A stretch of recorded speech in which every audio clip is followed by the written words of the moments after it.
विप्रधेनु सुर संत हित लीन मनुज अवतार। निज इच्छा निर्मित तनु माया गुण गोपार। ब्राह्मण, गौ, देवता और संतों के लिए भगवान ने मनुष्य का अवतार लिया। भगवान माया यानी अज्ञानता और माया और उसके गुण सत, रज और तम और इंद्रियों से परे हैं। भगवान का जन्म हुआ। सुनि शिशु रुदन परम प्रिय बानी। सब ब्रह्मचली आई सब रानी। हर्षित जह तै धाई दासी। आनंद मगन सकल पुरबासी। बच्चे के रोने की आवाज सुनकर सभी दासियां आनंदित होकर दौड़ी और यह समाचार सुन सभी नगरवासी आनंदित हो गए। दशरथ पुत्र जन्म सुनि काना। मानव ब्रह्मानंद समाना। परम प्रेम मन पुलक शरीरा। चाहत उठत करन मति धीरा। गुरु वशिष्ठ कह गए हकारा।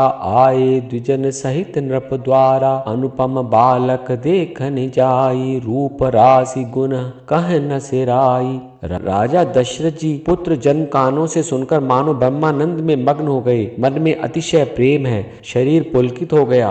गुरु वशिष्ठ जी के पास बुलावा गया। वे ब्राह्मणों को साथ लिए राजद्वार पर आए हैं। उन्होंने अनुपम बालक को देखा। नंदी मुख सराध करी। जात कर्म सब कीन। हाटक धेनु बसन मणि। नृप विप्रन कह दीन। फिर राजा ने नंदी मुख श्राद्ध करके जात कर्म संस्कार आदि किए और ब्राह्मणों को सोना, गौ, वस्त्र और मणियों का दान दिया। वृंद वृंद मिली चलई लोगाई। सहज सिंगार किए उठी धाई। कनक कलश मंगल भरी थारा। गावत पैठई भूप दुआरा। करी आरती निवछावर करहीं।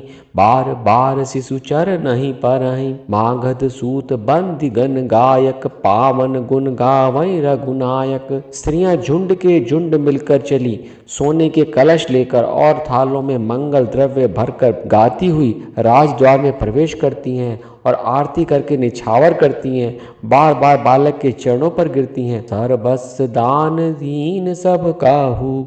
जही पावा राखा नहीं ताहू।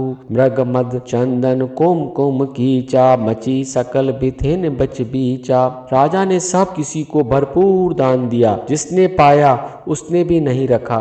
नगर की सब गलियों में कस्तूरी और चंदन केसर का कीच फैल गया। ग्रह ग्रह बाज बधाव शुभ प्रगटे सुषमा कंद। हर्षवंत सब जह तह नगर नारी नर वृंद। घर घर में मंगल में बधावा बजने लगे हैं। शोभा के समुद्र भगवान प्रकट हुए हैं। सब आनंद मग्न हैं।